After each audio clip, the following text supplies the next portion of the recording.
So hello guys, welcome to another video. HDFC bank और ICIC bank के results आ गए हैं। इनके ही ऊपर आज हम बात करेंगे चार्ट पर कि किस में कितना दम नज़र आ रहा है और 90% लोग क्या गलती कर देते हैं रिजल्ट आने के बाद और जिसकी वजह से उनको लॉसेस होते हैं। मार्केट की क्या डायरेक्शन रहती है, स्टार्ट करते हैं। Let's get to it. सबसे पहले बात करते हैं एचडीएफसी बैंक की।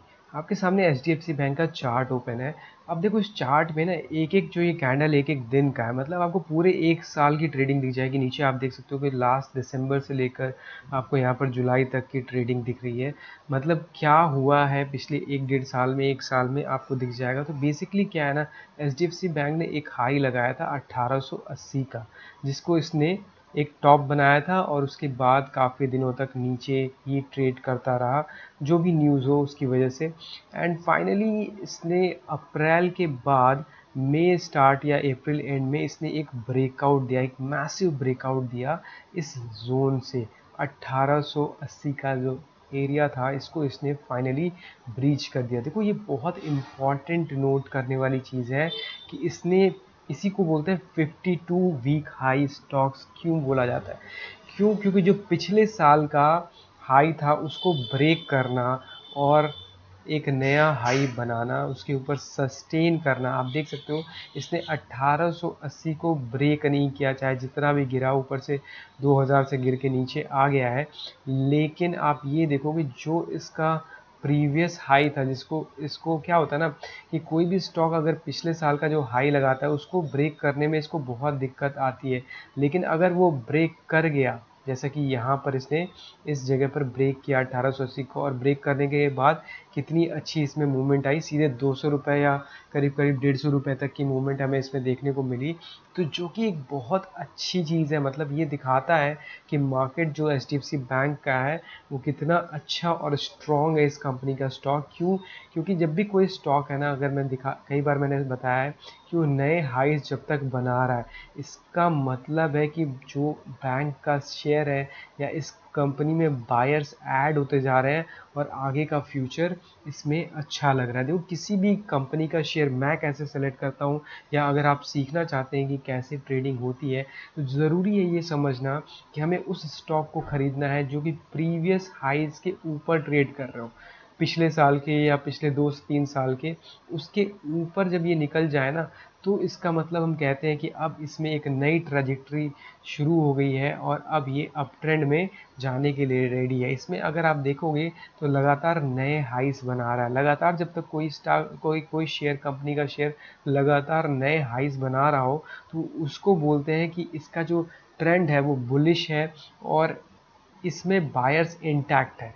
ऑब्वियसली कोई भी कंपनी का शेयर ऊपर कब जाता है, जैसे इसने यहाँ से ये ब्रेक किया होगा, तो आई एम श्योर आप लोगों को इतना बेसिक तो समझ होगा कि लोगों ने खरीदा तभी तो ये ऊपर गया है।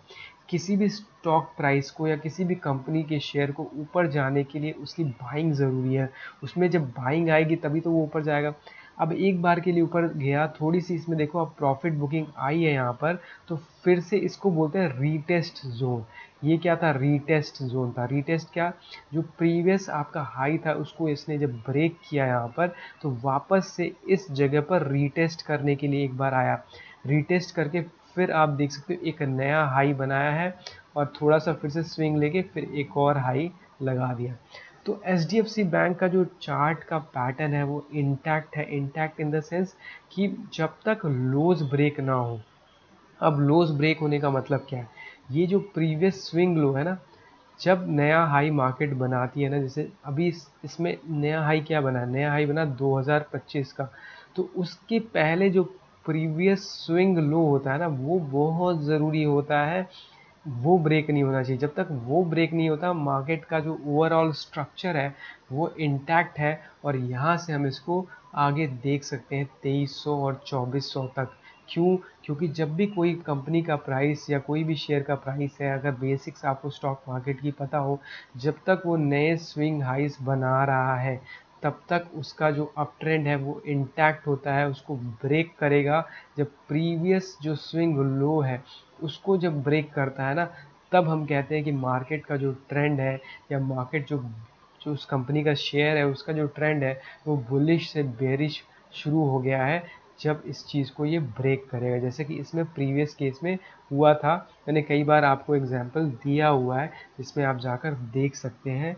तो समझने की बात यह कि एचडीएफसी बैंक तो काफ़ी बेटर लग रहा है, बट एक ही चीज़ इसमें समझना है कि ये जो कंपनी का शेयर है ना, ये बहुत आराम आराम से चलता है, सेफ है।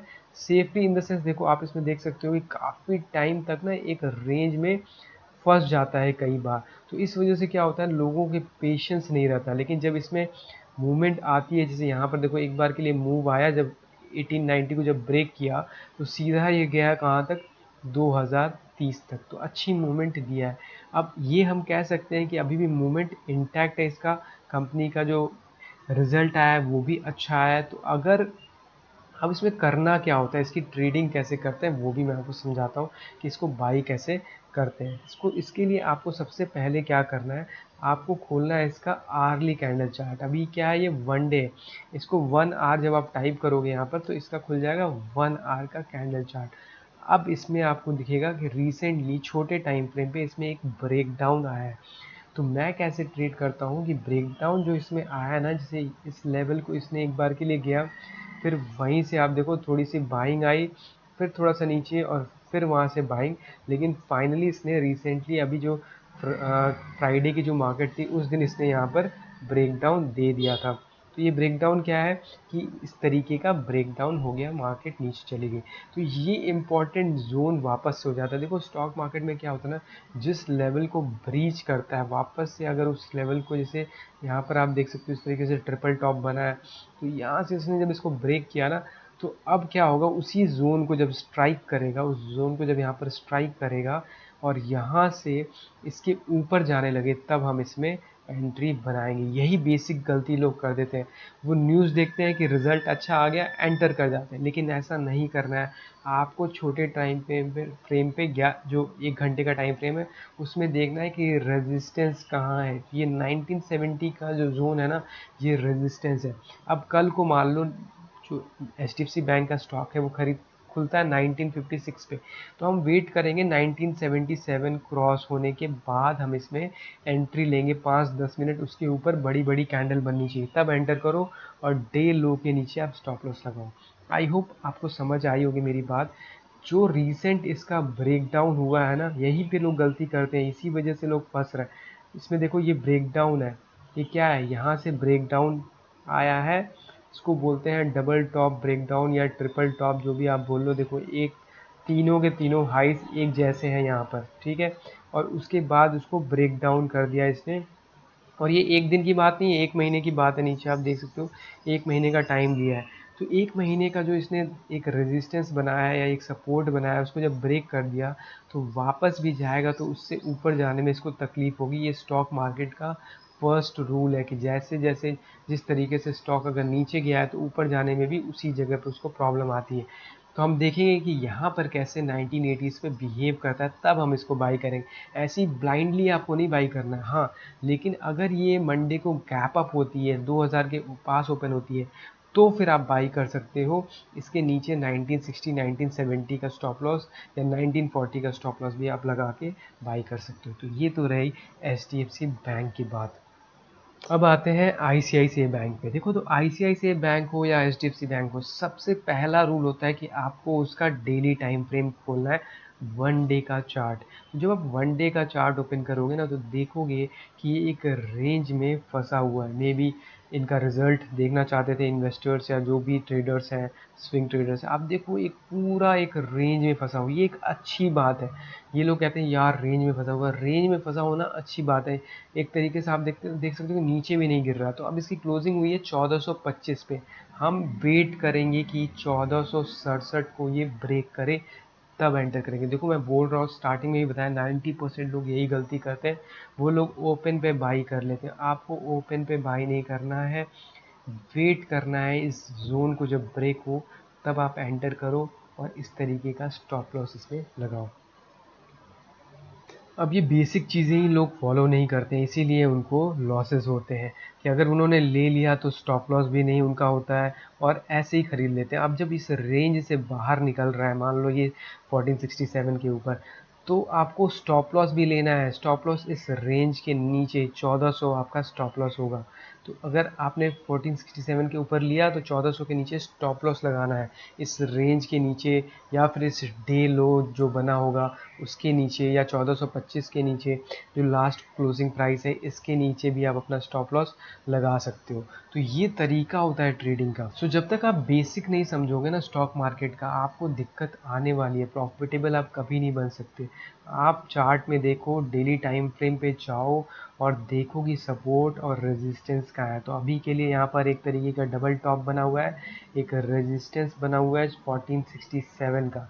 रिजल्ट कितना भी अच्छा आ जाए, हम तभी एंटर करते हैं जब इस लेवल को ये निकाल दे, इस लेवल को ये ब्रीच करेगा। चाहे होगा क्या, आपने 1430 की जगह 1470 पे लोगे, यही होगा ना।